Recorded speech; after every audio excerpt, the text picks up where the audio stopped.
Welcome into a new episode of the Fight HQ podcast. Of course, I am Jason Floyd, as always, joined by the fighter Pete Rogers Jr. We're here to break down UFC 319. Goes down on Saturday inside the United Center in Chicago, Illinois. Kind of crazy. When I was watching Embedded, the fact they said it's the first card in Chicago in 6 years. I was kind of floored by that stat when I saw it embedded. I will tell you, there was a couple of things on UFC Embedded this week that I have found very interesting.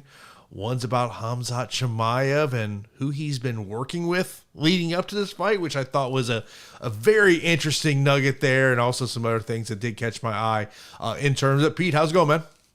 What's going on, Jason? What's up, everybody? A part of the Fight HQ community. You guys know that I am very happy that 𝗲𝗄𝘁 𝘀𝘀, a guy that I've flag planted a long time ago, is fighting for the title. Gets to go out there and show the world how good he is, and we'll see if he can live up to the hype, because it's definitely not an easy task going up against 𝗃𝐢𝐬𝐴 𝗃𝐢𝐻. I'm excited to break it down. I'm sure we'll have some differing opinions throughout the card, and I'm sure that the audience is going to feel one way or another on some of these matchups, and excited to engage with our audience. Yeah, I will tell you, when I was just filling out my first lineup for the Fight HQ contest on DraftKings, of course, the link to that contest is in the description of this show. I did, because there was certain underdogs I knew I wanted to get to, but then I kind of started having a little bit of trouble as I was kind of hand building and filling out that lineup. So we'll see how everyone in the community does think about that. Of course, be sure to join Pete's Patreon page to get Pete's information for all that he has for UFC 319. And a link to that Patreon is in the show notes of this episode. Also, we got the link to our Discord channel, which is totally free to join in there. I know the guys are not just talking about mixed martial arts, but also talking about fantasy football, which is right around the corner. I know everyone's starting to have their fantasy drafts, so good luck to everyone. Good luck to everyone here on Saturday, UFC 319. And Pete, as we talk about game theory here, I mean, there are certain fights that really stuck out to me when I was looking at the salaries over on DraftKings. Obviously, the main event sticks out to you. I do think it's going to be really hard to avoid this main event, just because of, if 𝗲𝗁𝘁 𝘀𝘀 wins, it's likely going to happen within 12, 13 minutes, most likely. If DDP wins this fight, I think it's in the fourth or fifth round, maybe a decision.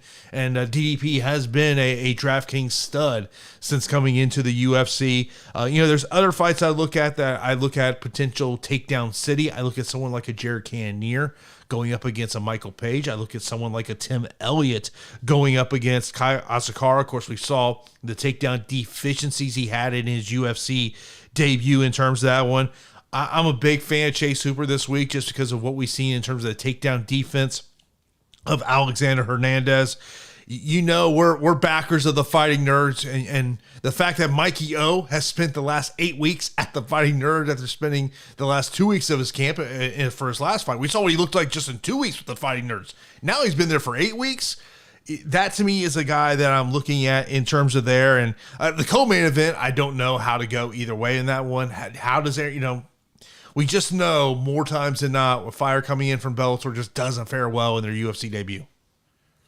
Yeah, I mean, gosh, man, from top to bottom, there are some pivotal matchups. And, you talked about the main event, but the co-main event, right? Like Aaron Pico getting thrown to the wolves. And if it's not Lerone Murphy, it's Movsar Evloev, as you mentioned pre-show.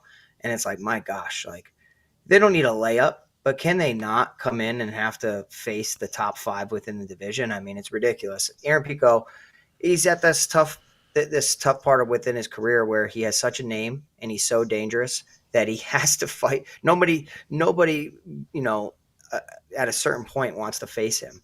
And the only guys that are willing to oblige are some of the top ranked guys in the world. So it's like, he's just in a tough position. Pretty similar to how Pitbull, when he came over, similar to how 𝗵𝐻𝑒 Mix when he came over, similar to Michael Chandler when he came over and he fought Dan Hooker in his first entry into the UFC. So it's like, it's a very difficult matchup, for Pico, but it's difficult for me because with my model and the algorithm, like, I'm relying a lot on data, and I don't have a lot of data to go off of, because for whatever reason, the UFC doesn't provide any of the data for the Ultimate Fighter fights, which I know that they're technically exhibitions, but come on. like you can get a read for some of them, some of the fighters based on their data right there. So I have nothing on Adiris and Morales. I have stuff on 𝗬𝗓 because of Dana White's Contender Series, but granted, it's a small sample size. I have nothing on 𝗵𝗗𝗄𝗃 because obviously he's been in Bellator, but I know from my own eyes and my own fight experience and fight film watching that I'm a big Pico guy, and like I know that Pico has all the skills to become one of the best in the world. But as far as like fight predictions with data, it's tough because I don't have a lot this week, and it's such a tricky card. You mentioned pre-show that we were supposed to have, was it the welterweight matchup as well that was scratched for the Ultimate Fighter finale, but all in all, some crazy matchups, and excited to see if you agree or disagree with me here, Jason. Yeah, of course, we lost a pair of fights. The welterweight finale for Tough has been scratched. Also, the matchup between King Green and Carlos Diego Ferreira has been scratched. King Green on his Instagram story mentioned about, hey, I'm not a guy that pulls out of a fight, but has to pull out a fight. He said, he goes, I can't walk right now. He goes, if I had a broken hand, I would be fighting on Saturday. He goes, I can't walk. Mentioned that he's on crutches.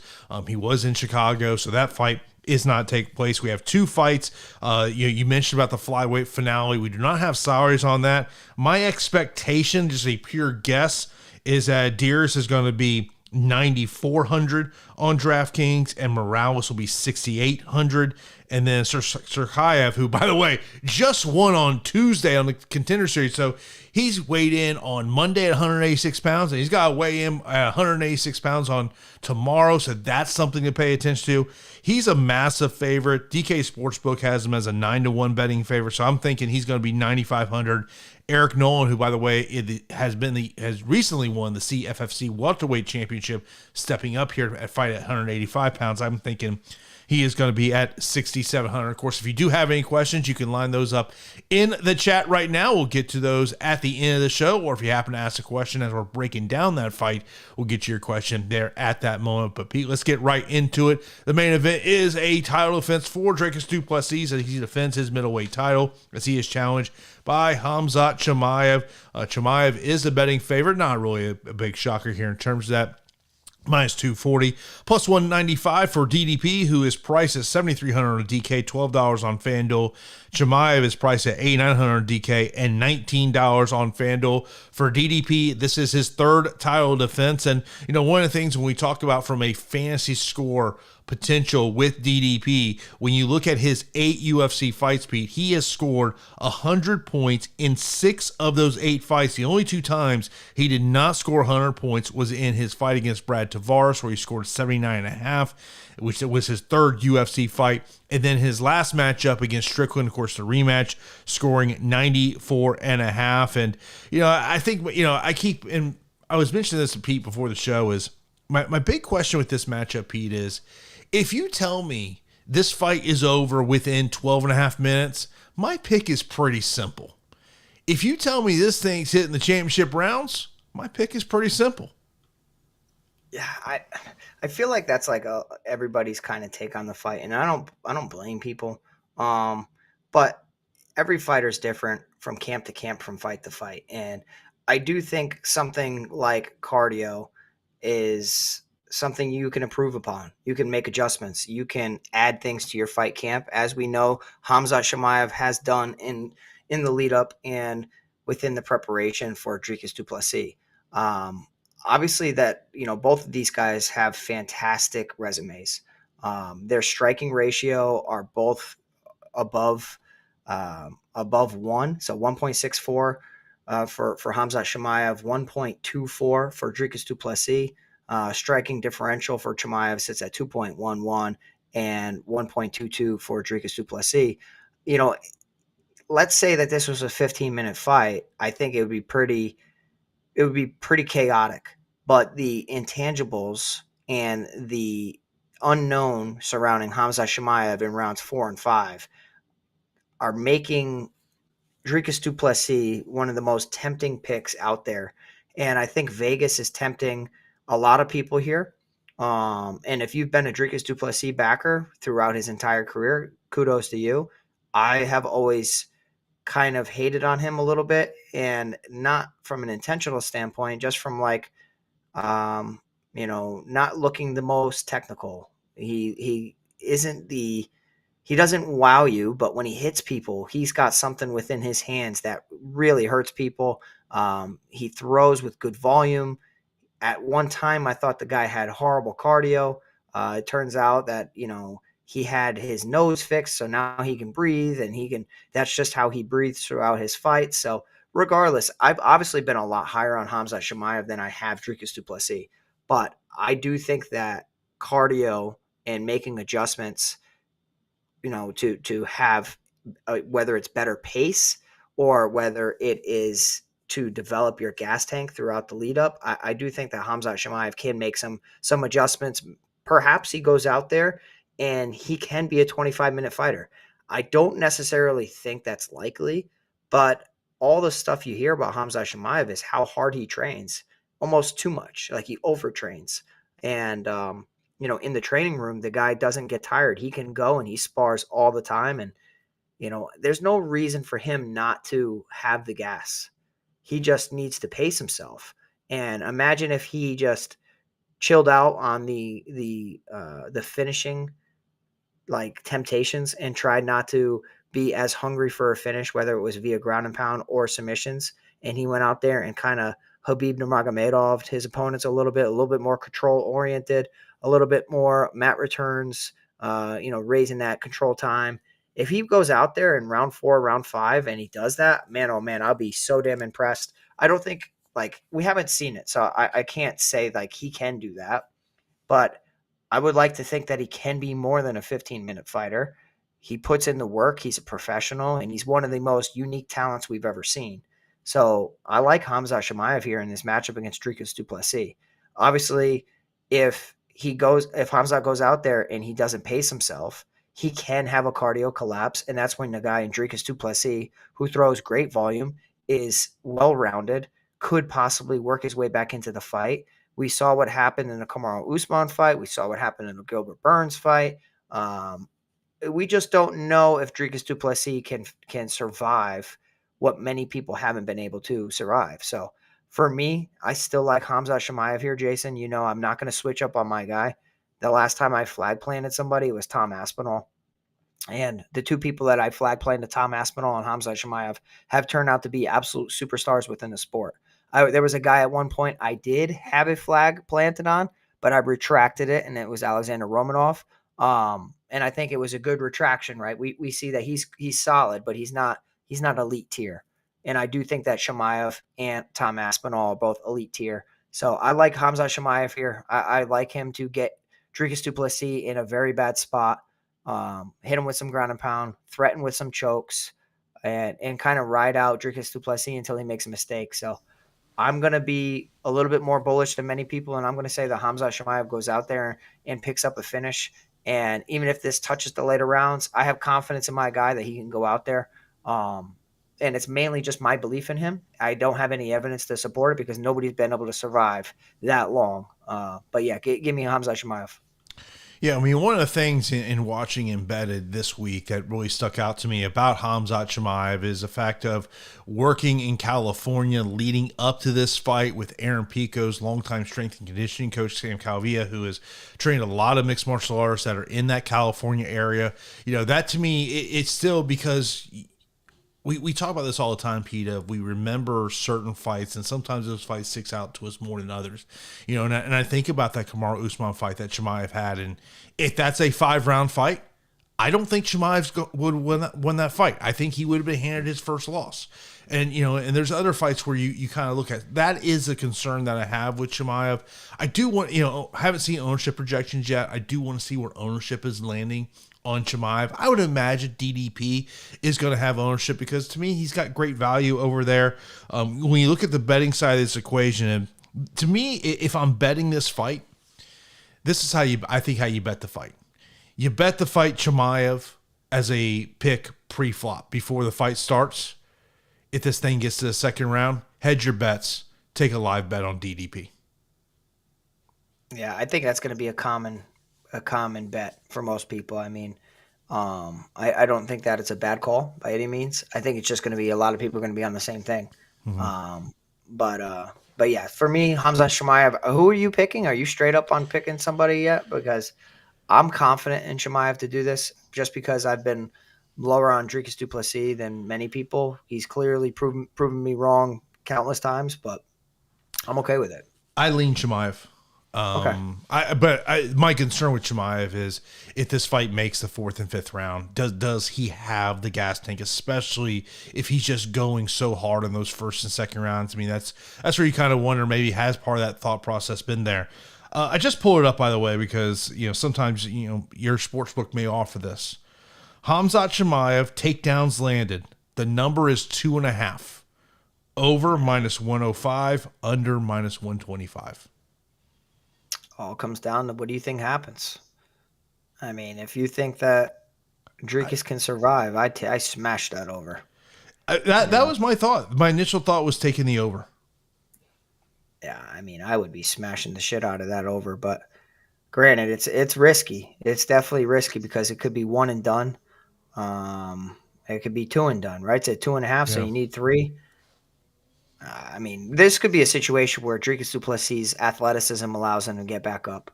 And then it's Matt return. Like, I really think Khamzat Chimaev can break this slate. He's priced at 8,900. I would imagine his ownership is north of 50%. Yeah, I would expect some massive ownership there. Now, our co-main event will be the UFC debut of Aaron Pico as he takes on Lerone Murphy. Lerone Murphy priced at $8,000 on DraftKings. Pico's at $8,200 over on FanDuel. Murphy's at $13. Pico is at $16. Aaron Pico, kind of surprising to me that he is the betting favorite in this one at -165, +135. For Lerone Murphy, of course, mentioned the fact that Pico was supposed to take on Movsar Evloev. Of course, that fight did not take place. For Lerone Murphy, 6 of his 8 UFC wins have come via decisions, and he has been a takedown machine in his last 4 fights. 14 for 27. That takedown actually would be much better if you subtracted the last fight. The last fight, he was 4 for 11, so you see doing very well there. Pico, we haven't seen him since February of 2024. Some of that is there was a fight that was supposed to take place against Patricio Pitbull in Bellator. That didn't take place. Then the contract situation came up. And, look, you think about some of these fighters, over the years that have come in from Bellator into the UFC, and the UFC throws them to the wolf speed. It usually doesn't work out the best. I mean, that's almost one of the things that's kind of my thought process. But, the other thing about Aaron Pico, and we can talk about the natural abilities that Aaron Pico has. But the one thing about Pico is he doesn't really have that notable win. Yeah, well, I mean, it's no fault of his own, right? Like, I mean, Aaron Pico's been in Bellator, and in Bellator, he was a rising prospect. And while the division was already established and he was making his way, through the trenches to try to earn his spot. And then he's had some setbacks too. But like, if you really look at his career, they really fast tracked this kid. I mean, he was 1-1, 2-1, 3-1, 4-1. He was 3-1 fighting Leandro Higo. That's ridiculous. That's absolutely ridiculous back in 2018. And then he ends up beating Higo, and then he follows it up, and he faces the dangerous Henry Corrales, which a lot of people will laugh at, but Corrales is dangerous. I mean, the guy has 21 wins in MMA. And he's super dangerous, and that's where Pico's his chin was tested.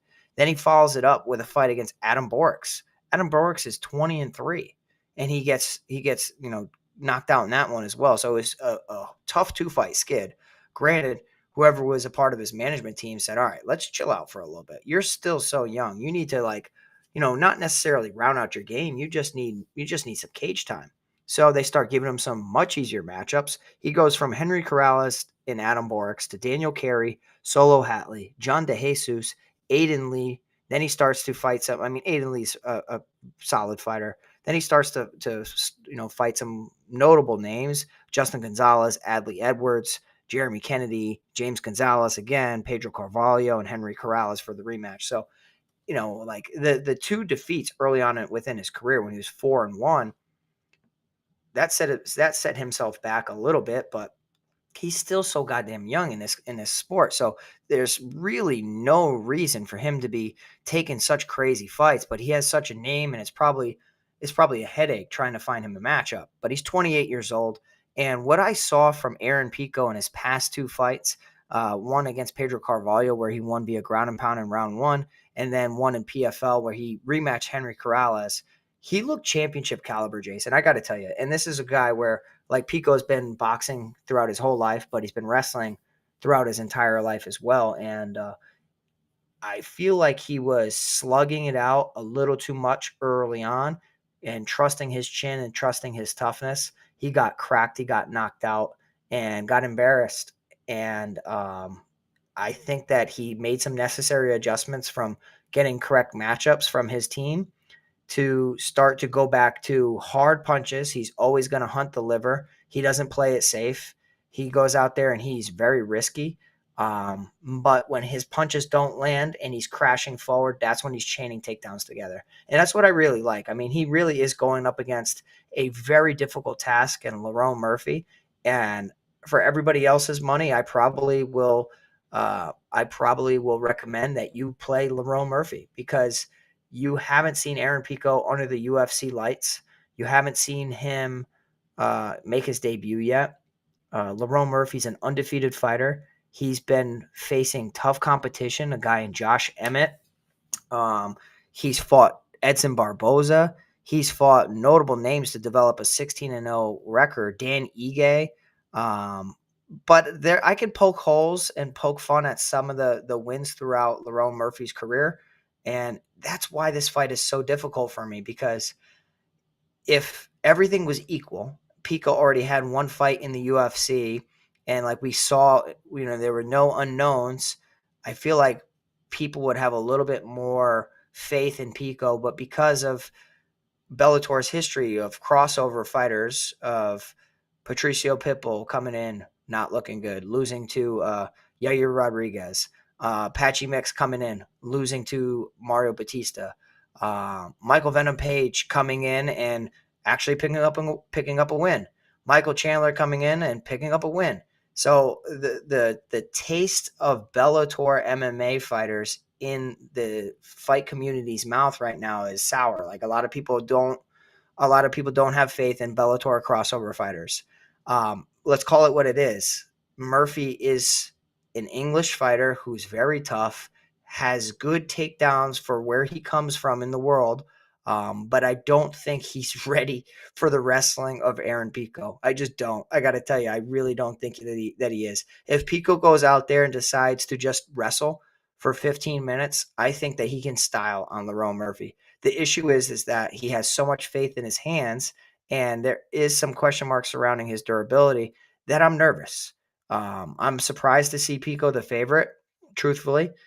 Because the guy that's been here and done that is Lerone Murphy. I was expecting Murphy to be like a maybe like a minus 170 favorite over Aaron Pico, and I think that would have been fair.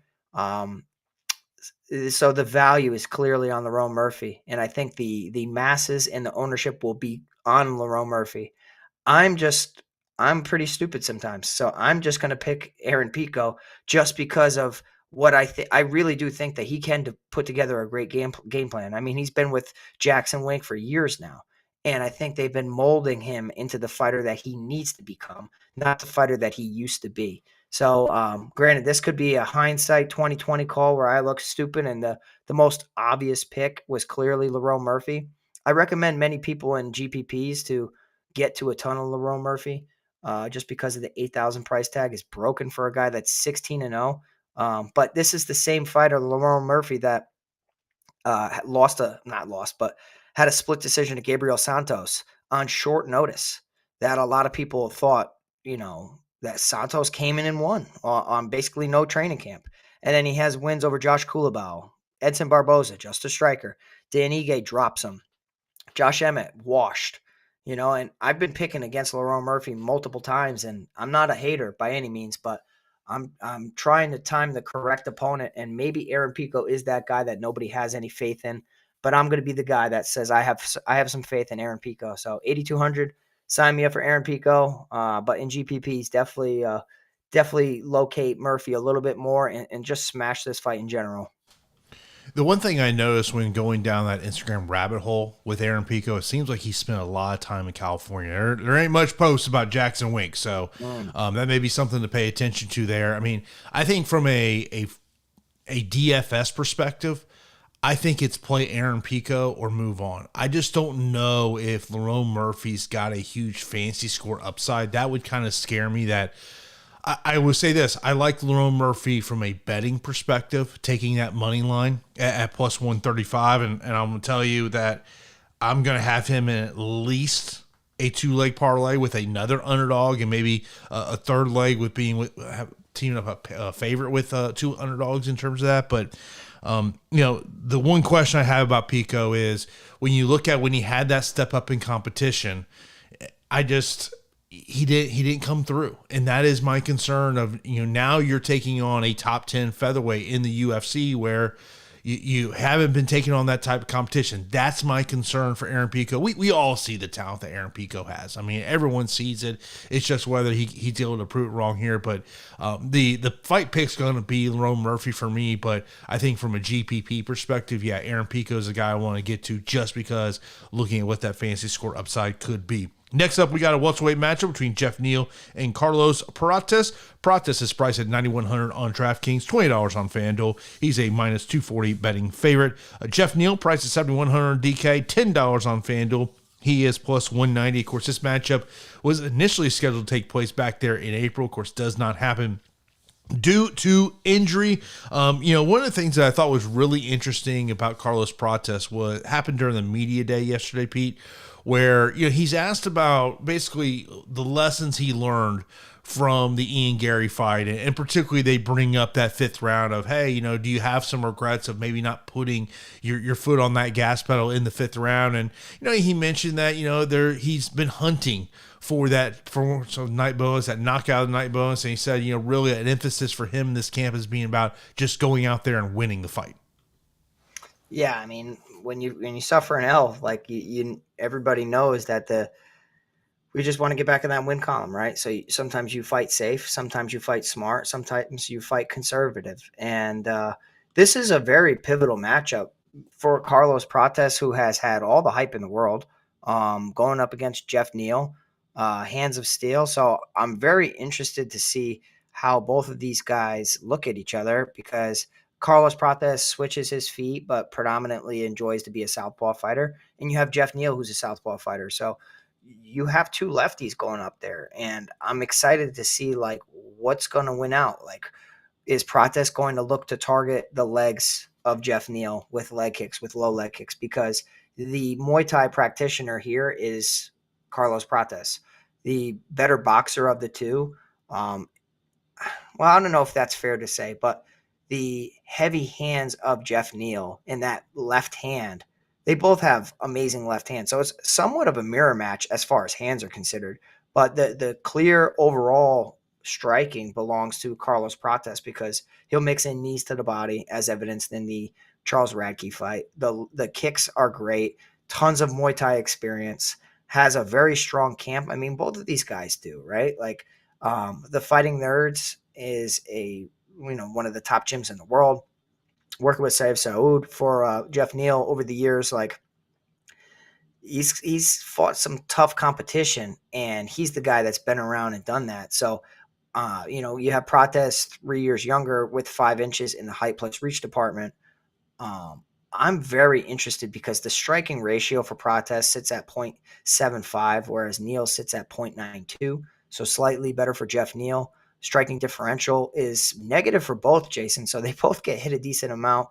They get hit more than they're delivering, which I found to be quite interesting because I wasn't sure that Prates is like that. But I think that's largely because of the Ian Machado Gary good elusive footwork fight. But minus 1.9, 1.19 for Carlos Prates, and for Geoff Neal, minus 0.39. So very, very interested. I thought the line was a little wide, truthfully, when I was looking at this. I was like, all right, well, I understand that Geoff Neal is going to have, only true devout backers backing him here because of the hype machine of Carlos Prates and the Fighting Nerds. But I didn't think it was going to be this wide, where it's like minus 250 plus 210. You have Prates sitting at 9,100, Jeff Neal sitting at 7,100. I think it's a 15-minute fight. I really do. I mean, and I think both guys can hurt each other. We saw, Carlos Prates get outworked and outstruck and, just frustrated in that Ian Machado-Gary fight. Obviously, dealt with a pretty well-rounded mixed martial artist. Jeff Neal, predominantly just a striker. And this is one where I'm just interested to see the exchanges, because I think Neal's got the power to hurt Prates. I really do. And I think that Prates has the diverse striking to hurt Jeff Neal. We've seen Neal hurt countless times, but when you count Neal out, this is typically when he shines. So I will say that Neal is a pretty solid value play, because I think that this fight goes 15 minutes. They could both hurt each other throughout. It could be a war. But I think that at 7,100, obviously,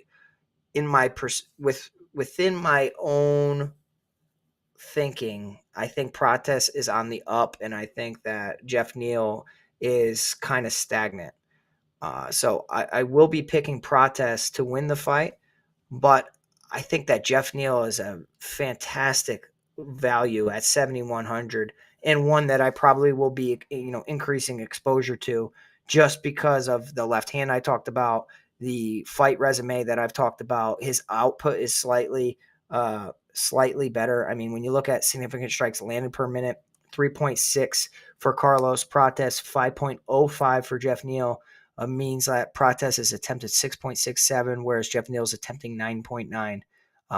And I don't really think anybody's going to be attempting takedowns. If somebody does, I would probably say it's Carlos Prates looking to clinch and maybe look to knee Jeff Neal. But yeah, Jason, I'm going to still pick Carlos Prates because I have a tremendous amount of faith in him. But I think the value of Jeff Neal is extremely enticing at 7,100.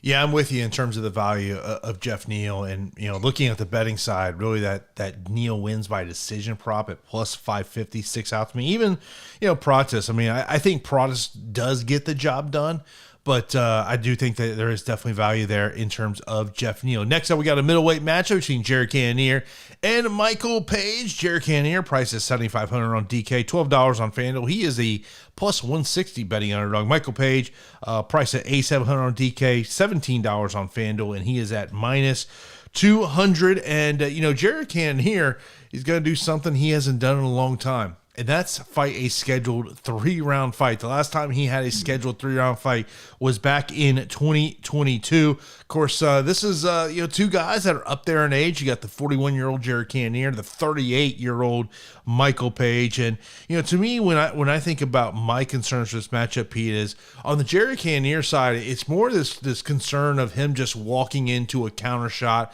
that Michael Page puts him on his butt. But then for Michael Page, my concern is kind of where is his body frame in terms of fighting at 185 pounds? Because you think about that matchup he had against Shara in his last matchup, he just looked like a 170er that just didn't cut weight to make 185 pounds. But also, we've seen the deficiencies in Michael Page's takedown defense. I mean, I know it was a long time ago. I mean, I think it was, 2019 up in Mohegan Sun when Paul Daly took him down 3 times? And it's not like Paul Daly is a guy that's shooting for takedowns, Pete. Yeah, I think I fought that night. I think you fought the night. You fought the night before because you lied about your game plan to me. Yeah, you're right. That's when they had the back-to-back fights, right? Yeah. But yeah, I remember that. I was like, Paul Daly took you down? Jesus.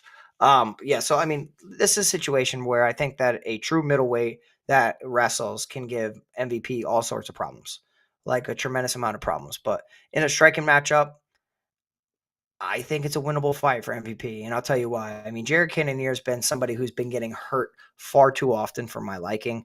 I do think that Jared Cannonier is one of the toughest names within a division for sure, and if you don't put him out, he'll come back and beat you just like he did to Gregory Rodriguez. But if you guys remember, I mean, he was knocked down twice. He was knocked down twice and nearly put out in that fight. Prior to that, Kyle Bahalio knocked down Jared Cannonier, in their 5-round fight, had him hurt bad. Derek Brunson years ago knocked him down. Robert Whitaker knocked him down years ago. Dominic Reyes knocked him down. Jan Blachowicz knocked him down. Sean Jordan knocked him down. Granted, I'm going all the way back to 2015. But what I'm saying is that this guy has a tremendous amount of miles on his body and on his chin. I mean, Jared Cannonier go out there against a slow striker and have a war. And he's able to win those types of fights. But the fast twitch, athletic, snappy strikers, I think that Jared Cannonier is just I personally think that his timing and his defensive skills are flawed for the fast twitch athletes. And that is exactly what Michael Venom Page is. MVP has not found a knockout in the UFC. And, he's come over and he's had 3 decisions: Kevin Holland, Ian Machado Gary, and Shamar Magomedov. Granted, he lost to Ian Machado Gary. Hasn't even had a knockdown. I think that he knocks out Jared Cannonier. Jason, I'm telling you, 8,700. And if he doesn't, then we're going to see a boring, just like masterclass of Michael Venom Page just dancing around and picking apart Jared Cannonier. But when I've seen Cannonier get hurt lately, it has been bad.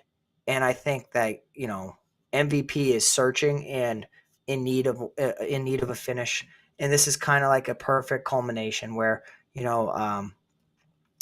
who was it last week that I said was going to pick up a knockout and ended up picking up a knockout when it was Christian Leroy Duncan against Eric Anders, where Eric Anders was having issues in fights and getting knocked down by Marc-Andre Barriault, Jamie Pickett, and Chris Weidman. And I said straight up, if Christian Leroy Duncan does not finish Eric Anders, whose durability has been horrible lately, then I think that he's overhyped. And I'd probably say the same thing about Michael Venom Page. Granted, it is up at middleweight.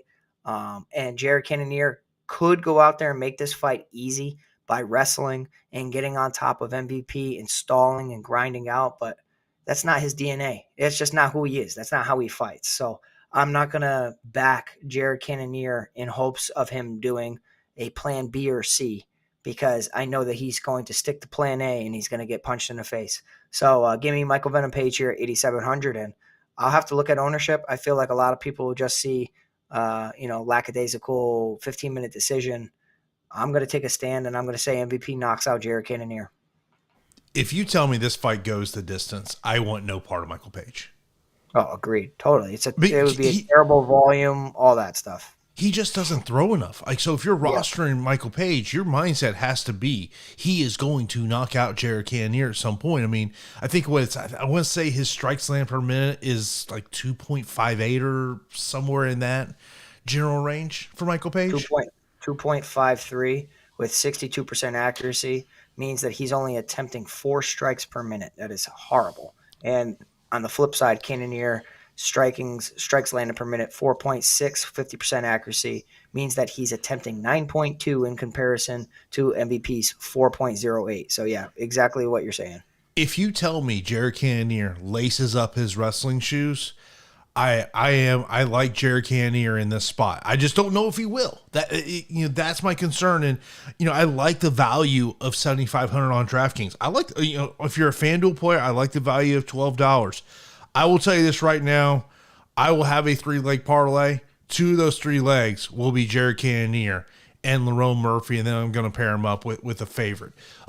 Just because I like the value that we're going to get there in terms of that one. And I will tell you, it's likely the 3rd leg will either be Chase Hooper or 𝗏𝗏𝘁𝘀. I do like both those, and we'll talk about both those fighters here very shortly. Next up, we got a flyweight matchup of Tim Elliott taking on 𝐾𝐲𝐬𝐿𝐴.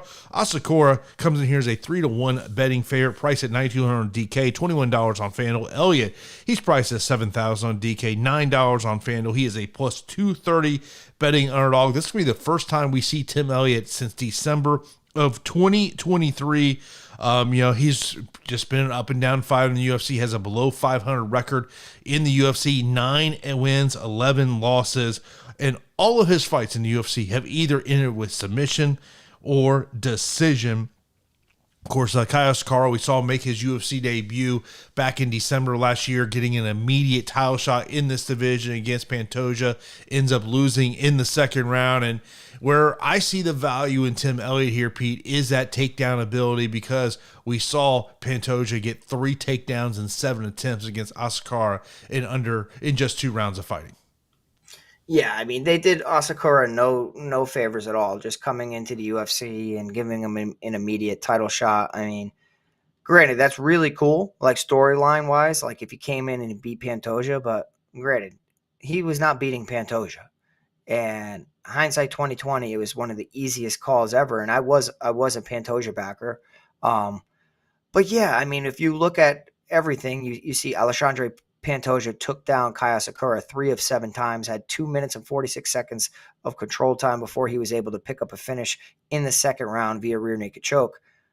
I mean, Tim Elliott is a takedown specialist, and he has very good wrestling. He can defend takedowns. He can reverse positions. He can scramble with the best of them.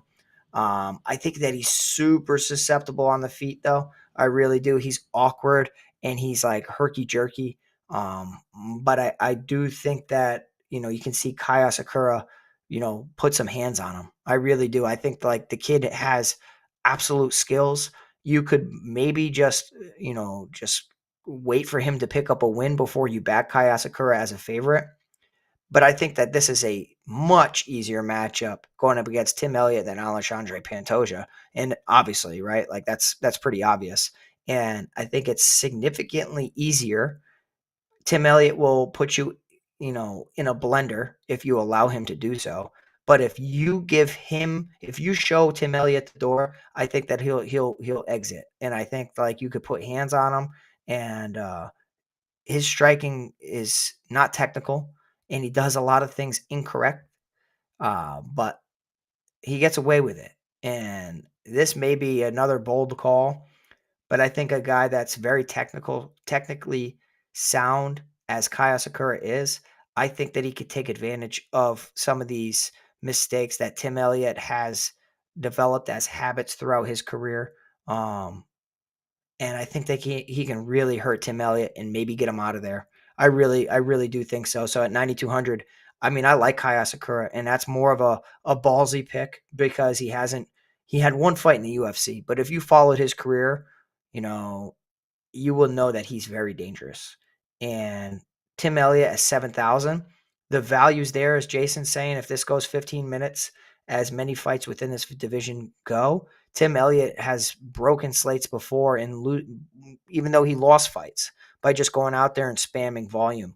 But I do think that I am going to back 𝗃𝐬𝐬𝐜 here, and I think that he's going to pick up a pretty solid win over Tim Elliott. And maybe this is one of the times we see Tim Elliott get knocked out like bad, like get knocked out cold, because you don't have to worry about the grappling of 𝗃𝐬𝐬𝐜 offensively or working submissions, because Tim Elliott's submission defense is awful in my opinion, but his grit in the wrestling department is something to note for a fighter that's priced at 7,000. But I'm going to say that 𝗃𝐬𝐬𝐜 knocks out Tim Elliott here at 9,200. You mentioned, I mean, there obviously is a ton of value to Tim Elliott. And look, we know more times than not in this division, it does tend to go. I think it also is, how does Tim Elliott look on the scale tomorrow? He's not, his last fight was at 135 pounds against 𝗵𝗏𝗏𝗏. Now, so making, 125 pounds for the first time in 2 years. Let's see how that goes. I mean, look, Tim Elliott is on the back nine of his career. There's no doubt about it. It also, I think this is when we talk about GPPs, where does ownership stand on Asakura? If you tell me he's under 25%, that becomes really intriguing to me, because I do think there's some other fighters at 9K range that are going to get a lot of ownership there. Next up, we got a matchup between GM3 and 𝗀𝗏𝘁𝐿. 𝗀𝗏𝘁𝐿 enters here as a minus 230 betting favorite, priced at 9K. On DK, $18 on FanDuel. For Meerschaert, priced at 7,200 on DK, $10 on FanDuel. He is a plus 185 betting underdog. And, I was kind of joking about this on my earlier podcast today. I'm not saying that there's a ton of, fight analysis here. The analysis is 𝗀𝗏𝘁𝐿 spent 2 weeks at Fighting Nurture's last camp. We saw how good he looked.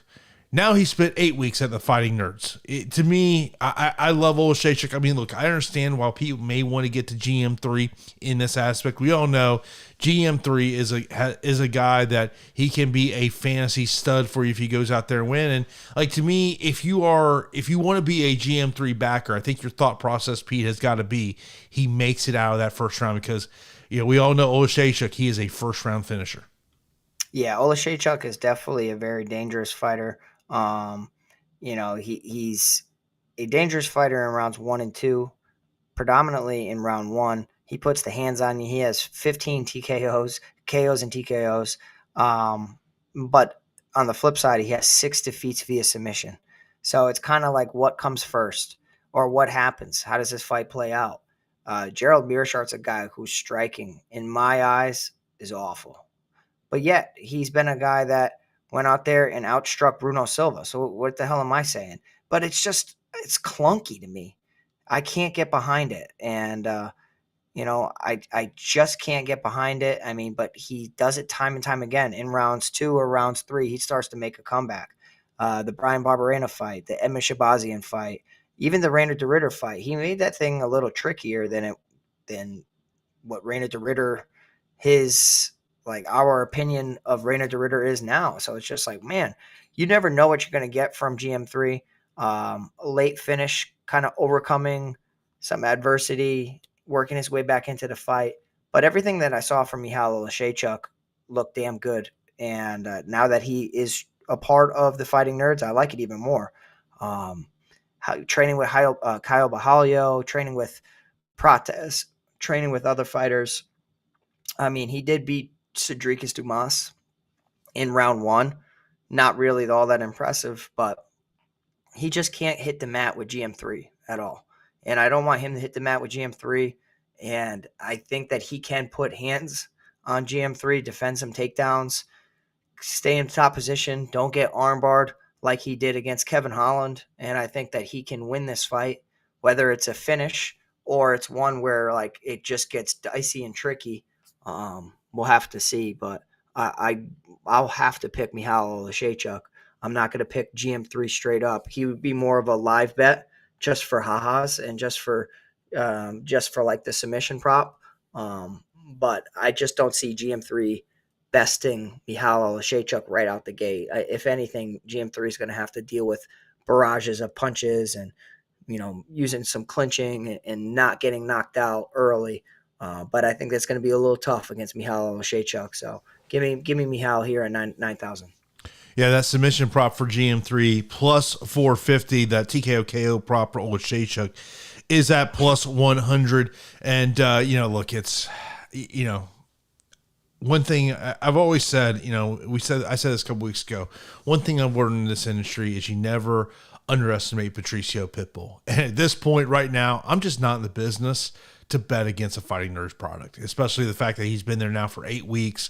To me, it's 𝗲𝗁𝘁𝘀, but I do understand from a value aspect of why people want to get to GM3. Next up, we got a matchup that was just announced, a day or so ago after Sergey won on the Contender Series. So he is going to step on the scale for the second time this week. Stepped on the scale on Monday, made weight 186 pounds. We'll see what he looks like here tomorrow. Of course, one of the main training partners of Khamzat Chimaev, taking on Eric Nolan, who is the CFFC welterweight champion. He's won 4 in a row. His last 3 wins have come by first round knockout. And, I do want to see what he looks like on the scale. The fact that stepping on the scale 2 times in 1 week at 185 pounds. How does Eric Nolan look?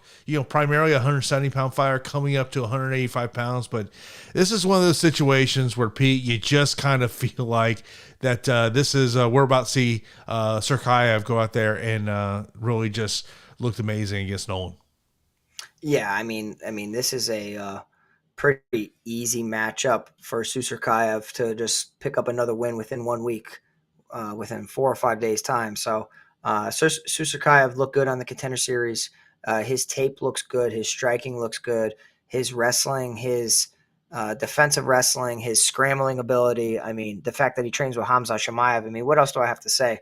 I wish that he was cheap. I wish that he was priced mid-range, but reality is he's not going to be. He's a -800 to a -1200 favorite. It's ridiculous. Nolan's a guy that is just taking an opportunity here. Credit to him. He's got a long fight ahead of him. Perhaps the double weight cuts could be an effect for 𝗬𝗁. Maybe Nolan can work his way into winning one round. So maybe the +3.5 is super interesting. I'll look at it right now. They don't even have it available for that fight, but maybe Nolan can win one fight. One round. I don't see it happening. I think 𝗬𝗁 eventually finds the finish. And he's probably priced at a very, very expensive 9,500 or something like that. So at least maybe it's even more.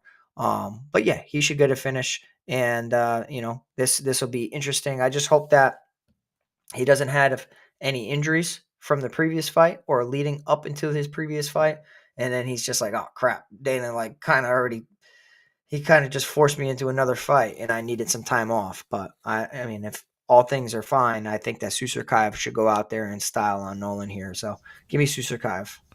Training at 𝐾𝐢𝐬𝐴 FC under Robbie Lawler, and of course also training with 𝗲𝗁 𝘁𝐻𝐼. If you watch the Contender Series on Tuesday, the pre-fight package they showed of him where he talked about that he had to make a decision of it. It was either stay or leave if he wanted to continue this MMA journey, and that's what led him to Florida. End up living in his car for a year and a half, chasing this dream. And of course, a great opportunity here for him on Saturday. We'll see if he gets the job done. Next up, we got a matchup in the women's strawweight division. It's Jessica Andrade taking on Lupi Godinez. Godinez is the betting favorite here, -145, price at 8,400 DK, $15 on FanDuel. Andrade, price at 7,800 DK. $14 on FanDuel. She is a +120 betting underdog. This will be the first time in a year that Andrade fights at 115 pounds, as her previous two fights, which she lost, were at 125 pounds. Godinez, I mean, look, she's a decision machine. When in the UFC, 11 of her 13 UFC fights have gone to decision. And Pete, really, to me, the thought process is if you tell me that this fight is going to play out on the feet, Lupi Godinez probably has a really good shot of winning this. But if you tell me this thing plays out on the feet, I just don't know if Lupi Godinez has got enough to outstrike Jessica Andrade. Yeah, that's the thing for me, right? Like it makes Jessica Andrade so damn tempting. And Lupi Godinez is a fighter that I'm just not all that high on anymore because her fight IQ is abysmal. But I mean, Jessica Andrade's fight IQ is pretty damn bad too. So they honestly might nullify each other here. But Lupita Godinez is a fighter that I really thought had all the potential in the world. When I watched her beat the hell out of Ariana Carnelossi, the way that she mixed up her striking and her wrestling, she looked unbelievable. And granted, it's because Carnelossi had no answers for the takedowns, but she should go out there and fight like that every time.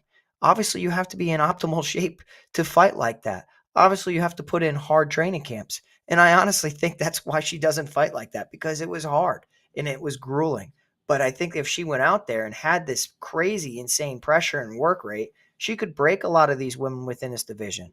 I mean, we've seen her go from that performance to losing to Angela Hill, to winning a split decision to Cynthia Calvillo, to winning a split decision over Tabitha Ricci, to then losing to Verna Jandiroba, to then getting outstruck by Mackenzie Dern.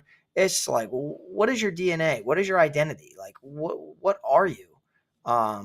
If you mix everything up, I think that you can be so damn talented, but you have too much faith in your hands. Your hands aren't good. You do jab, that's fine, but you should be striking into your wrestling, kind of like what Aaron Pico did against Henry Corrales in their rematch over in PFL. Like, throw your hard combinations. If they land and they hurt your opponent, great. And you crash that distance, and now you take them down. I think that she could make this fight a lot easier than she's probably going to. And I just don't have faith in her striking as much as other people. Like, if she went out there and I knew she was going to wrestle from the onset, man, I'm like, all right. I know that Andrade can be taken down. I know that Andrade's hands aren't up.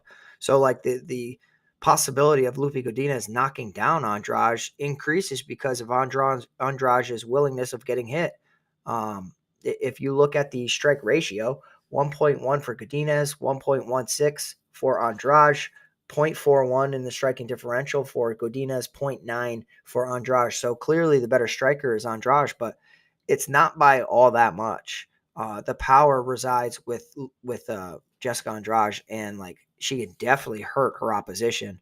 4.28 strikes landed per minute for Godinez translates to 8.9 strikes attempted per minute, 6.39 strikes landed per minute for Jessica Andrade, which means strikes attempted is 12.78 for Andrade. So obviously, if the fight's a kickboxing fight, I like Andrade all day long.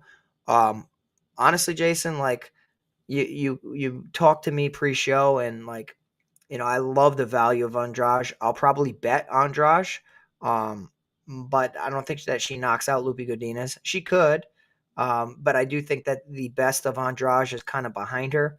But I think that she's good enough to win a round. So if I'm looking for a bet, like I think that Jessica Andrade plus 3.5 is a nice addition to a parlay. She just can't get finished, or she can't finish her. Well, no, she can finish her opponent, but she can't get finished or lose 30-27. So I think that Andrade plus 3.5 is interesting at minus 245 just to win a round. And at 7,800, I think that she's in an interesting spot and probably a popular one. I don't want to pick Lupi, though. I'll pick Andrade straight up, but I do feel like Lupi has the tools to win. So I'm still going to pick Andrade straight up just because Lupi needs to prove it to me. And I just don't like Lupi as a favorite until I see it. So it's tough for me to back Andrade at this point. Yeah. It's just, where, the war she's been in. I mean, relatively still young in this sport. I want to say she's 33, 34 years old, but just a lot of wear and tear just because, I want to say she's 17-12 in the UFC, I want to say. That's her record. But, if you look at the decision props here, Godinez plus 100, plus 260 for Jessica Andrade, maybe a little sprinkle on Andrade at plus 260, but the fight pick's going to be Godinez, but it's not a fight that I would say I necessarily love from a GPP aspect, just for me in terms of fantasy score upside. Next up, we got Chase Hooper taking on Alexander Hernandez. Chase Hooper is priced at 9,300 on DK, $22 on FanDuel. He's a minus 325 betting favorite. Hernandez is priced at 6,900 on DK, $8 on FanDuel, and he is plus 240. Of course, Chase Hooper, this is, I don't know if you want to call this 2.0, but since going up to 155 pounds, he has won 5 in a row. 3 of those wins have come via submission, coming off that win against Jim Miller, where he was 8 for 14 in takedown attempts. Hernandez has won back-to-back fights, but basically a 50-50 fighter in the UFC, 8-7 in the UFC, gone the distance in his last 5 fights. And Pete, this is one of those candidates for Takedown City because I think Chase Hooper can get this fight to the ground. It's just, to me, it's a matter of, does he need more than 2 or 3 takedowns to get the dub? Yeah, I mean, it's interesting because Hooper's not going to he's not going to wow you with his wrestling, but he takes the back and he just engages in some awkward grappling scrambles and positions. And then his ability to fight up or sweep to a better position, or threaten with a submission to get you to defend, for him to sit up and get top position. He's just so crafty. And that's why I like Chase Hooper here a lot at 9,300. Obviously, I am worried about the overall striking of Hernandez versus Hooper, because I'm not sold that Hooper's like championship caliber. I think that he still needs some work. I think that his striking is improving. But that's where you can kind of sprawl and brawl and beat him from top position, because he is willing to be on his back. And if he's on his back and he doesn't land a sweep or a submission, he's losing. But if you can force him to stand up and defend his takedowns, it's good optics for the judges. So I think that Hernandez has the hands to hit Hooper, crack him, defend some takedowns. Hernandez has some excellent jiu-jitsu in his wrestling in his own right. It's just he doesn't have the cardio to keep up with Chase Hooper, I don't think. I think like as the fight goes on, after he sprawls 5 to 7 times, after he defends a couple scrambles and he realizes this slithery worm of Chase Hooper is just not going to stop coming after him. And the striking ratio is better for Chase Hooper than it is Hernandez. 1.53 for Hooper, 0.94 for Hernandez. The striking differential is 1.57 for Hooper, minus 0.25, negative 0.25 for Hernandez. So I think the tide will turn around the midpoint, and it's all up to Hooper to not get too far behind from the scorecards are considered. But I really just think that Hooper's pace and his volume is just too much. It's too much, like from a grappling standpoint, for Hernandez to really compete. I think that the line is very wide. I was expecting 2-1. When I see minus 330 plus 275 when I made the sheet, I was extremely surprised. But Hooper does have 7 years on Hernandez and 6 inches in height and reach department. What he lacks in physicality makes up in cardio and craftiness. So I'm going to go Hooper here, but it's not like a flag plant. Like, I'm so confident. It's more of against Hernandez. Hernandez has just done so many things wrong and dropped the ball time and time again. It's not like he has horrible takedown defense. His takedown defense sits at 71%. But I just think that Hooper is going to go in there and he's never going to stop, and he's going to be relentless in his back takes and his submission attempts. It's either going to lead to a late sub or a late TKO, in my opinion, because I just think Hooper can break Hernandez with the pace. So give me Chase Hooper here at 9,300.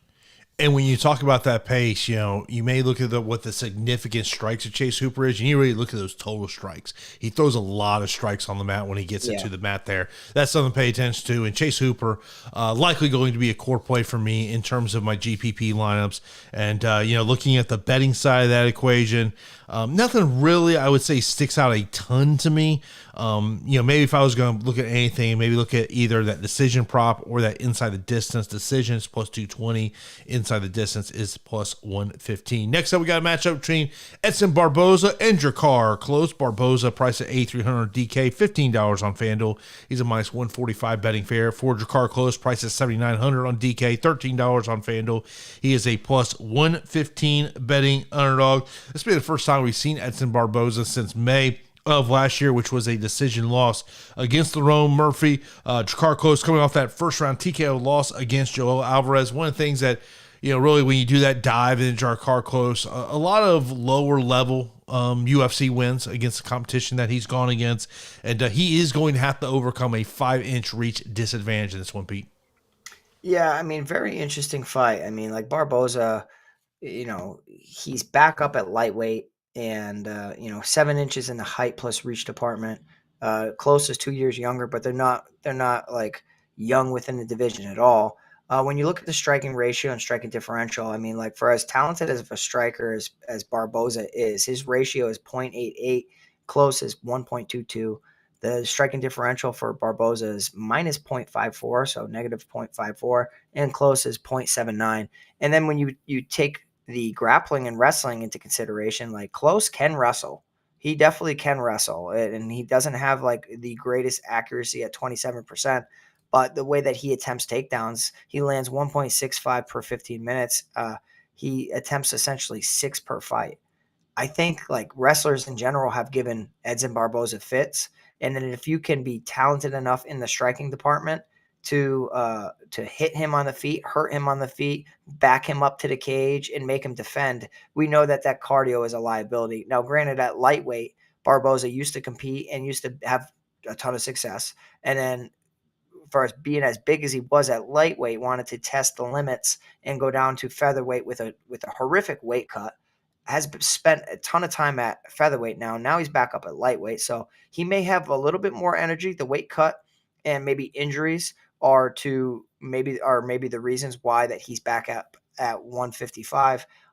But ultimately, man, he hasn't been competing at 155. I'm not going to – if he was an underdog, I would be like, all right, maybe I'll like him now that he's not cutting weight. But he's a favorite. And I think that close losing to Joel Alvarez – okay, that's a tough fight, and I don't think that close has like title aspirations or anything like that. But I think that this is a winnable fight for him, Jason. I think that he can hurt Edson Barboza. I think Edson Barboza can hurt close. I think that Close can mix in the wrestling enough to win rounds, or make things competitive and close where, no pun intended, but I'm thinking 7,900, like, I'm happy I have my money on you. So I can't pick. I can't pick Edson Barboza as much as I love him. Anytime anybody has any wrestling, I just can't do it. I just can't. And I know that, he's been out of the cage for a while. We don't know what he's been up to. He could come in here and spinning wheel kick, spinning hook kick Jakar Close right in the head. It'll be fun to see him come back and get a nice win, but until he does, I'm going Jakar Close here at 7,900. It's lined pretty close. I've been saying close a lot. I don't know what else to say. But minus 170 to plus 145. The odds are well, what's a synonym for close? I don't want to say close 7 times. The odds they're not far apart. Okay. And that makes me want to go in Jakar's favor. So give me Jakar here. I'm on the Edson Barboza side of this equation. To me, what was crazy is when I was doing my sheet earlier today, Barboza inside the distance plus 260. Wins by TKO plus 300. I think I would just take the plus 300 in terms of that one. Jakar Close by decision plus 250. I mean, my concern is a chin there. And when you look at the recent wins that Close has, I mean, I mentioned about it's lower level lightweight competition. That's what concerns me here. But I think in terms of if you say Close is going to truly lace up those wrestling shoes, I get why you wouldn't get there in GPP, but to me, the pick's going to be Edson Barboza. Next up, we got a matchup in the middleweight division. You got 𝗲𝗲𝘁𝐻 taking on Battle, moving up to the 185-pound division after missing weight in his last matchup. He is the betting favorite here, priced at 𝐴600 on DK, $16 on FanDuel, minus 170 betting favorite. 𝗲𝗲𝘁𝐻, he is at 7,600 on DK, $13 on FanDuel. He is at plus 140. This will be the first time that Battle fights at middleweight since the Ultimate Fighter, which was back in 2022. 𝗲𝗲𝘁𝐻 has gone 2-0 since moving up to the 185-pound division, Pete. Yeah, so this is an interesting one, right? Where, like, you just heard me talk about Jakar Close being the true 155er lately, while Barboza was at featherweight and now he's up. This is one where, like, both guys have dabbled within the welterweight and middleweight division. So it's not one where, like, I'm back in 𝗲𝗲𝘁𝐻 significantly because Battle can't make 170. And even though he was, competing on Ultimate Fighter at 185, I like him better at 170. I do like him better at 170. I think, like, he has some physical advantages at 170. I think, like, to have a win over Randy Brown is super, super impressive, even if he just held Brown against the cage and arguably lost that fight. The 𝗵𝐻𝐿 fight was excellent. The Angelusa fight was great until it became a no contest. AJ Fletcher performance was great. Gabe Green performance was great. Renat Fakhretdinov, he got ragdolled, and that's why he felt like there's no way I could be middleweight. Takashi Sato, that was a great performance. And, Renat is a welterweight, but there are, like, Khamzat Chimaev a part of the middleweight division. So, like, if Renat did that to him at welterweight, he definitely isn't a true middleweight. But yet here we are. He's back in the middleweight division. He did fight Tresean Gore, Gilbert Urbina at 185, Petroski, Cameron Lachinov at 185. So he has experience within this division, and I think he has some unfinished business within the welterweight division. 𝗲𝗲𝘁𝐻, he's fought Dustin Stoltzfus at 185, Eric McConaughey at 185. The Joaquin Buckley fight at welterweight, he did not look great in that one. So I think this is a situation where, like, they both have confidence within this weight class. And this is one where it's very tricky for me because I really like Bryan Battle. And I like his striking ratio sits at 1.24, whereas 𝗲𝗲𝘁𝐻 sits at 0.89. The striking differential is 1.01 for Battle and negative 0.3 for 𝗲𝗲𝘁𝐻. So I just like what I've seen from Bryan Battle, his overall game. And he's pretty cerebral and he seems very intelligent, where I feel like 𝗲𝗲𝘁𝐻 is a wild card. He'll chase a finish. He will get a little dangerous. He reminds me of, like, Karine Silva, who like we're going to talk about soon, where she'll chase a finish so much where she'll put herself in a bad position. Now she's on her back, and now she could be losing minutes on her back because she just chased a couple guillotines or fell to her back to go for a leg lock. Like 𝗲𝗏 kind of has that similar style about him where it's just like, oh man, if I had my money on him and he pulled some stunts like that, I'd be pissed. I think that he's a very, very talented fighter with a ridiculous amount of submissions, a part of his career. If I'm looking at 𝗲𝗏's career, I mean, he's got 20 submissions. That's ridiculous out of 36 wins. He's got 13 KOs and DKOs. I mean, that's really ridiculous. And he only has 3 decision wins. This would be a nice win for Bryan Battle if he's able to not get finished. Battle was submitted one time early on within his career via armbar in 2019 against Nicholas Martino. Kind of seems fluky. The only fight that he was really dealing with wrestling was in the Rinat Fakhretdinov fight. I'm interested to see the wrestling of these two because I think 𝗲𝗏 enjoys striking a little bit more than wrestling. So he's a striker who's an opportunistic submission specialist. So it's not like he's going to go in there like a Rinat Fakhretdinov. If anybody, I think Bryan Battle could pin him against the cage and start to wear on him and clinch with him. And, despite having 17% takedown defense, he's 17% takedown accuracy. He's attempting like 4.5 takedowns per 15 minutes. So I'm still going to pick Bryan Battle here, but I feel like this could be like a pretty lethargic, control-oriented performance for Bryan Battle. 𝗲𝗏 could come in here and really just spoil the party and show like you're not a middleweight, I am. But I don't know, man. I don't have a ton of conviction around 𝗲𝗏. I actually have a little bit more confidence in Bryan Battle. So give me Bryan Battle here at 8,600. Yeah, I mean, I think my one question mark when we talk about Bryan Battle is just that move up to 185 pounds for 𝗲𝗏 has been there. What's that going to kind of look like there? I mean, I do lean Battle, but I think overall, I think this is going to go 15 minutes between these two guys.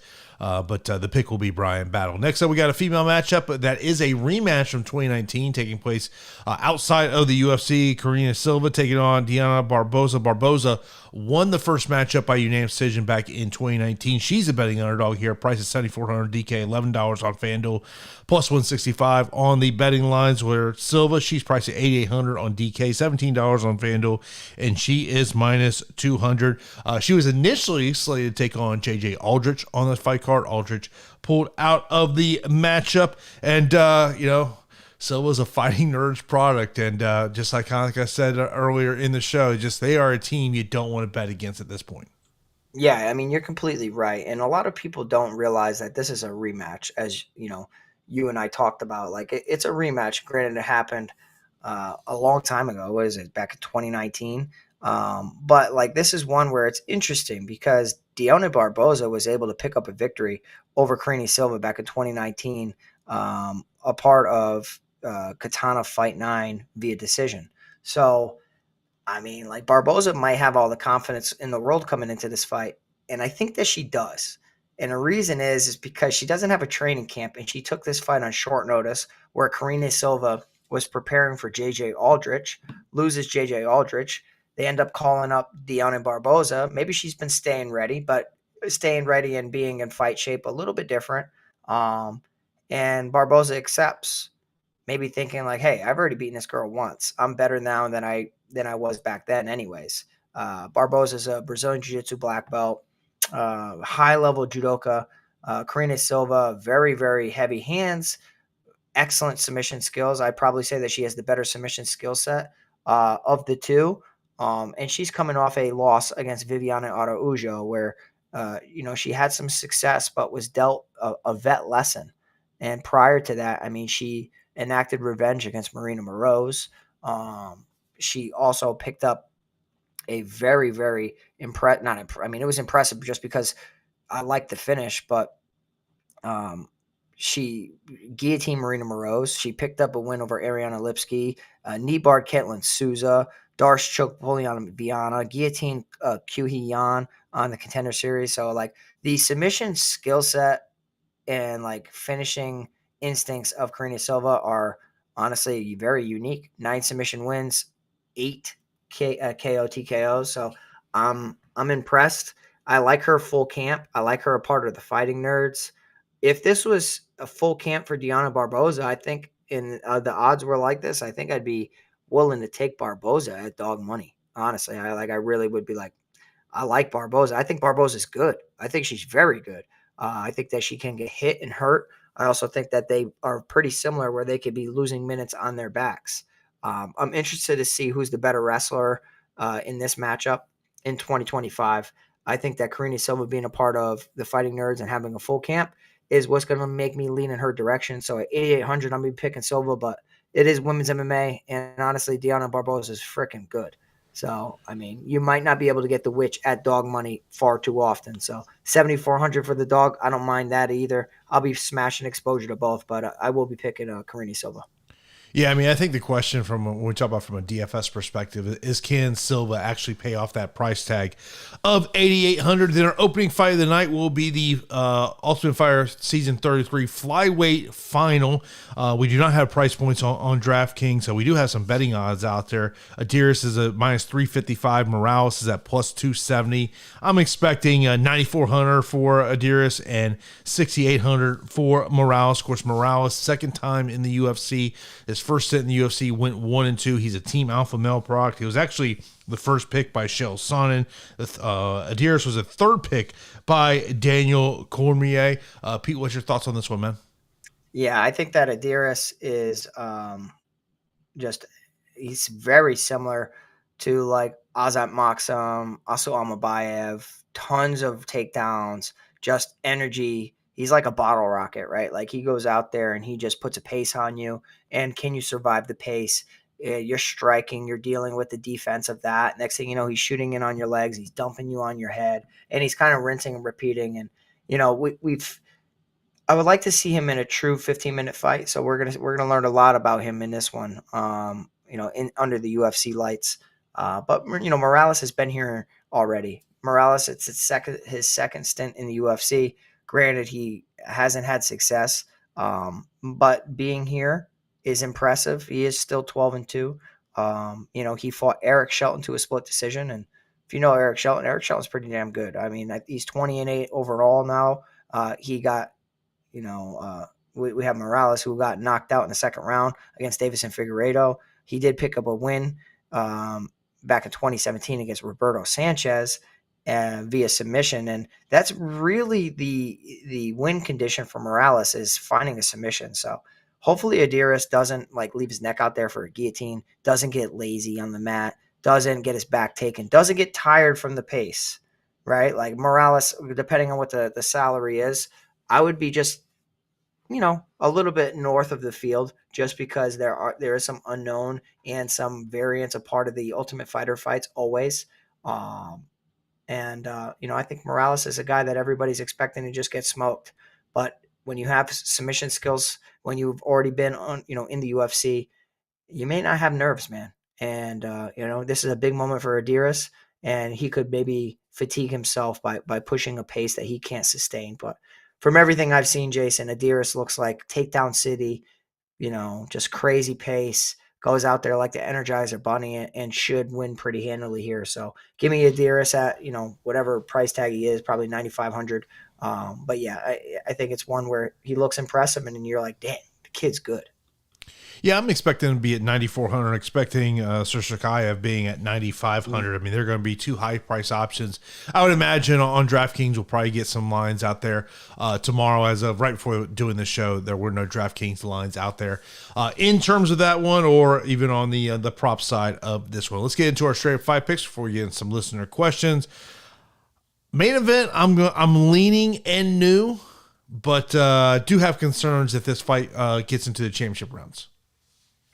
I'm sticking with my guy, Khamzat Chimaev. I will go. I'll go underdog number one in Lerone Murphy. Yeah, this is one where I'm expecting to be wrong, but I'm going to go Aaron Pico. I'll go Carlos Prates. Carlos Prates. Give me underdog number two in Jared Cannonier. I can't. I got to go MVP. Kaya Sakara. Olashaychuk.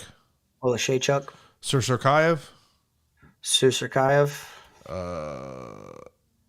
Godinez, don't feel great about it. Yeah, this is one where I'm going to go Andrade. Hooper. Hooper. Barboza. Gonna go Jakar Close. All right. Battle. Silva. Yep, Karini Silva. And I'll go Adiris in the opening matchup. Adiris for me. Best top plays. I mean, look, you like the potential there of 𝗲𝗁𝘁𝘀 Chimaev. I mean, I think whoever wins the main event is going to be optimal, no matter who wins it. I expect that either one to be optimal. Oh, yeah. Other top plays for me, I'm going to look at 𝗗𝗁𝘁𝘀 and Chase Hooper. You like Chase Hooper a lot, huh? Oh, I think he takes Alexander Hernandez down at ease. Yeah, I mean, I'm going to say that for me, I like Kaya Sakura a lot. Just because I think that Tim Elliott is going to be vulnerable. And I just have faith in the kid's skills. So give me Asakura. Live dogs. Give me 4 dogs that are all in the pay-per-view. Cannonier, Neal, Murphy, DDP. I think they're all live. I'll say DDP's live. I'll say Murphy's live. I think Neal's live. I don't think Cannonier's all that live. I mean, he is the true middleweight. He is the guy that's the UFC staple. So I mean, I'm not hating on the pick at all. That's definitely fine. I think Close is a guy as an underdog that I like. I like Andrade. And honestly, Jason, like we've seen it time and time again. At the Apex, it seems like it's Chalk City. In front of live attendance, it seems like dogs are way more live, and the variance and volatility is there. So expect some chaos. Best inside the distance fighters for me: Hooper, Sersakhiev, 𝗗𝗁𝘁𝘀 Chimaev. Yeah, agreed. Best decision odds fighters. I would look at the opening fight of the night going the distance. Godinez, Andrade. Neal Pratis, Murphy Pico. That's good. Yeah, I like that. I like all of those. Top punt plays. I mean, DDP's got to be a punt play just because of the price tag is $7,300. But I would throw Tim Elliott as a punt play if he's able to get the grappling going. I don't mind it. I don't mind it at all. I think for a punt play, I'd rather take. If we're going to call it a punt play, I'd rather take a Barboza just because I know that she's already beaten Silva. Like, she's good too. And maybe, like, Silva's worried about getting beaten again. But, yeah, I mean, I like a lot of dogs this card. Like, as far as, like, value considered, like, I'm fine with getting into a little bit of everything. Favorite parlays. I'm gonna tell you a parlay I will have will be 𝗗𝗁𝘁𝘀, Cannonier, and Murphy. I want to say it's when I put it in earlier, it was 5-1.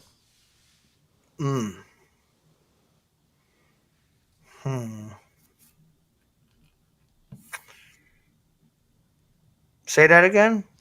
𝗗𝗁𝘁𝘀, Jared Cannonier, Lerone Murphy. God. 5-1, huh? But here's the great thing about this card. At least we have fighters who are favorite 2-1 or less, unlike the last card we had. Yeah, I mean, it's true. The last card was a really tough card to bet, just because you had to go prop game hunting. I mean, that was the only way to make money. Yeah, I mean, I like Asakura. I know he's minus 300. I like Asakura, Michael Venom Page. Who do I go with my third?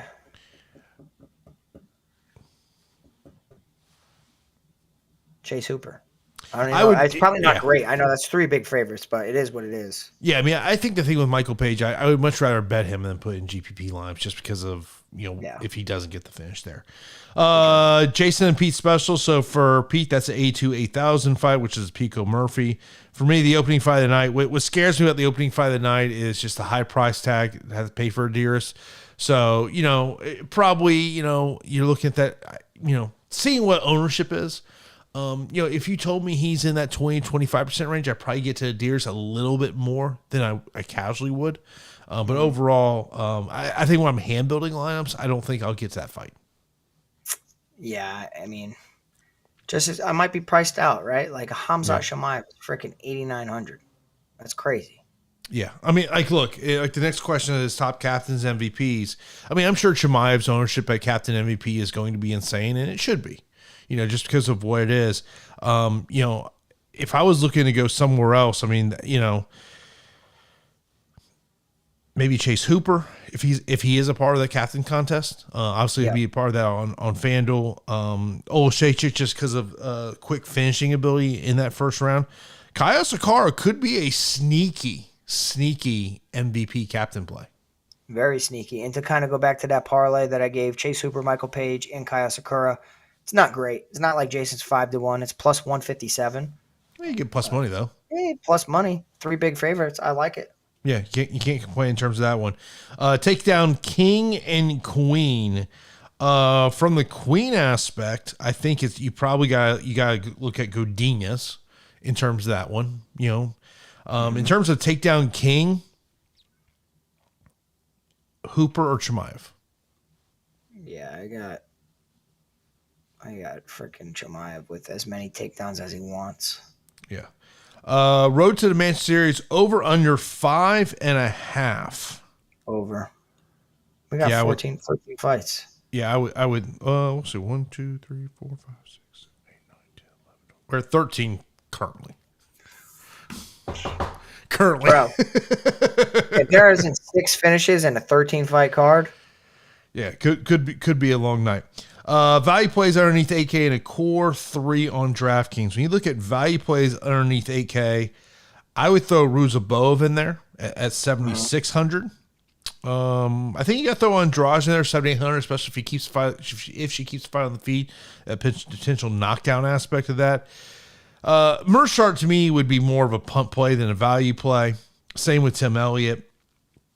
Cannonier, if he does wrestle, that could be a really good value play in terms of him. And I mean, look, Pico at 8,200. I mean, I know you're asking for underneath 8K. Pico could be great value too at 8,200. Yeah, I mean, I like all the value spots you mentioned.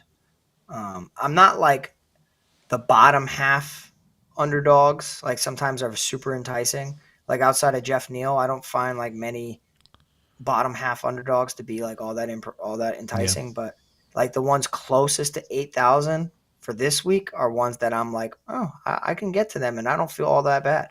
Even though I'm picking Lerone Murphy in terms of a core 3, here's something I kind of like as a core 3: Chase Hooper, Michal 𝗻𝗁𝘁𝘀, and Aaron Pico.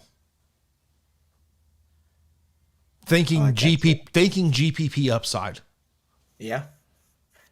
I mean, that the volume and output and like potential for Pico, if he wrestles, we just don't know. Well, as far as like DFS wise, like he could easily break the slate, and I don't think he's going to go out there and just strike with Lerone Murphy. Top 3 fighters that can score 5+ takedowns. 5+ takedowns is a lot of takedowns to ask. I would look at, maybe I would look at Chase Hooper. If the fight extends out, I don't think Godinez could get 5+ takedowns. If it gets into the 3rd round, even the 4th round, Chimaev has probably got a good chance to get there.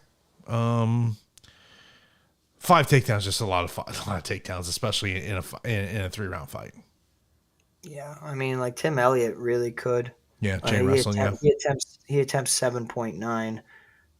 Meerschaert attempts 6.6. Hooper attempts 7.6. Close attempts 6.11.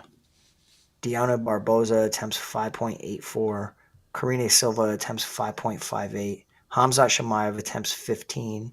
And DDP attempts 8.5. So it all depends on if they get it or not. But those are my attempted takedowns. Let's see here. Next up, best leverage play. Don't have any ownership projections on this one. If I look in that 9K range, I do wonder. I think Kai Arsakara is probably going to be the leverage in that area. I would think it's either him or Carlos Prates in that 9,000 range. That would just be my hunch in terms of that one. Other potential, Brian Battle might be a leverage play at 8,600. I'm not sure how much is going to be. Godinez would definitely be a leverage play 8,400, but she's got to get takedowns and she's got to get a bunch of them. Yeah, I mean, like, I just don't know what the hell Godinez. There's just several fighters I'm kind of out on, and like Cannonier's one, Godinez is one. If they prove me wrong and they go out there, fine. But I tend to plant my flags, and the Brian Battle 𝗲𝗁 fight is one of the most difficult ones for me to break down. Just, there's a lot of like, they've both been at welterweight and middleweight, and it might be a lot of cage reversals and pushing and just kind of clinching. Sam, I appreciate super chat, which is kind of in relation to the question we were just talking about, highest leverage plays in each salary range. If you look we've already mentioned about the 9 and the 8K range. If you look in the 7K range, Deanna Barboza? Yeah. Jason, listen to this. I was just messing around. I know it's crazy. It's a crazy KO parlay. Okay? Okay. It's ballsy. 𝐾𝐲𝐬𝐵 to win via KO TKO. Okay. Plus 140. Okay. MVP. I know you're on Cannonier, but we talked about how Cannonier's been getting hurt a lot and running into shots. Yep. MVP to win via KO TKO. You plus 350. You pair those two up, that's plus 980. Oof. Golly. Golly. Gotta love the value there. Gotta love the value there. In terms of that one. Ranking the 9K options for me, I'll go Hooper 1, 𝗚𝗏𝘁 2, Asakara 3, Pratis 4. Pratis is 4 for me. I like Hooper 1, Asakura 2, 𝗚𝗏𝘁 3. Like, 𝗚𝗏𝘁's takedown defense is bad. And like Mearshart can take him down and finish him. I think that his survival rate might improve by being a part of Fight Nerds, but I don't think he's going to be untouchable. So he'll be 3 on my list. Yeah, it should be a great night of fights for Saturday for UFC 319. I will not be able to watch majority of this card live, so I'll be catching the after effect because I got a play-by-play broadcast to take care of. So, so I'll be up in Pittsburgh, be up there tomorrow and Saturday, get back to Tampa late Saturday night, early Sunday morning, however you want to look at it. Did you guys play yet already? Have everybody played yet, or is this your first one? This is our second game. Yeah, we played last week against Tennessee. What was that? What was the outcome? Did you guys win, lose? Oh, yeah, no, we won. 28-6. Yeah, I mean, we didn't play any of our starters. It was all second, third, fourth teamers. Cool. And then, a decent amount of our starters are expected to play on Saturday. Baker's not going to play. Mike Evans is not going to play. Levante's not going to play. I know I saw that the head coach mentioned that, but yeah, it's regular season's around the corner, man. It's going to be here before you know it. Yeah, Cam Ward played, huh? Well, 29-7, you guys won. Yeah. Nice. We kind of put it away there in the fourth quarter as the game was kind of coming down to an end. But yeah, I'll be up in Pittsburgh. So hopefully everyone has a great weekend. Hopefully everyone cashes, whether it's on the daily fantasy aspect of it, betting. Hey, man, hopefully you cash on both of them. Make a ton of money. So I know that our contest on DraftKings is already up and active. The link to that is in the description of this show, so be sure to check out that. Of course, also we got the link to Pete's Patreon, where you can check out all the information that Pete has to offer from his data, and of course, Pete can break all that down for you. Of course, we got our Discord channel as well, and that is going to do it for this episode of Fight HQ. We will talk to you next week right here on the Fight HQ podcast.